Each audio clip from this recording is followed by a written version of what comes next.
United States? Do you have any idea of Most- what's happening with South American people? So Asian. our journal right now is really focused in North America because it is an agency-based journal, so it's a membership organization, the Alliance for Strong Families and Children. Is the owner of the journal. However, moving to Sage right now, we hope that in another year or two, our reach and our content will be more global. So I think, again, it's taking a journal that was really a membership journal from family service agencies, and it was something for that, and moving it more to a global perspective. But it's going to take time, and people reading it, and people citing the authors, and doing all those metrics that keep the journal relevant for the future. Great. Because just a small question, I mean, just a small comment, because thinking on the social work in South America, it's really hard to find students who can read in English.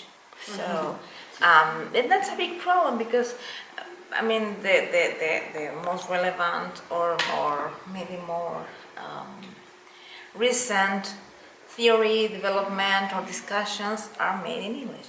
So, and when I did my PhD in Australia, so I can speak both languages and I can express myself. But my students can't, and that's the question: how can I help them to get in touch, to get to know what's happening around the globe in terms of the social work practice and research? So. What should be the task?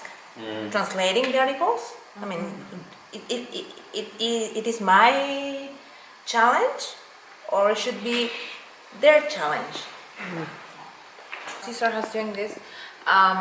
The quality of translations. I mean, I can translate because I can read and speak in English, but am I actually understanding what the author is actually saying, the meaning of the content of the article, of the book, or whatever? So that's another thing, because talking about grounded theory, I can understand one thing, you can understand another thing, and but what's the real and the true meaning of the content of something? So that's another problem for us, non-speaking, non-English speakers, and the thing is how to deal with it.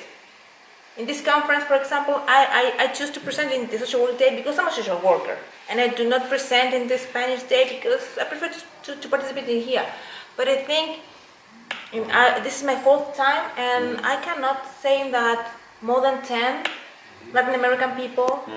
I haven't seen more than 10 in these 4 years, so that's another issue. Maybe it should be interesting to understand and to discuss. Let me just say quickly, as a monolingual, and I think this is a pathetic part of growing up in America, but as a monolingual white guy, I go to look at the German literature on qualitative content analysis. And half the time I have to use, Babelfish or Google Translate. So it actually works both ways. Now, English is probably, profoundly dominant in the academic literature.